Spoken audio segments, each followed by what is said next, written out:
tovarlarni past ustama bilan realizatsiya qilish juda soliq organining og'riqli mavzusi hisoblanadi mana shu masala. Chunki mana bizda 107 ta korxona oxirgi 3 yil davomida umumiy summasi 70 trillion so'mlik tovarlarni realizatsiya qilgan. Lekin bular o'zi 69 trillion so'mga kirim qilingan.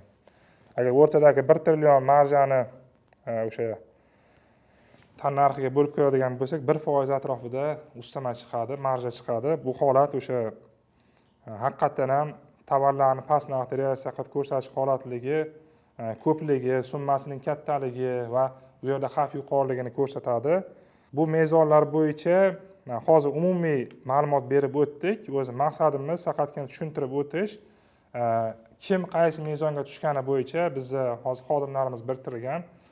Hammaga o'ziga chiqib xat orqalimi, telefon orqalimi o'sha tashlab beriladi risklari. Misol uchun mana shu oxirgi mezon bo'yicha qaysi korxonada qaysi tovari o'sha past 1% yoki 2%, 3% marja bilan sotilayotgan bo'lsa, soliq organi shuni xavf sifatida ko'ryapti. Shuni to'g'irlab qo'ying degan talablar bo'ladi sizlarga. Iltimos qilamiz, ham iltimos ham talab bo'ladi. O'sha birdaniga bo'lmasa ham sekin-sekin to'g'irlab, mana shu holatlarni kamaytirishimiz kerak biz yil oxirigacha.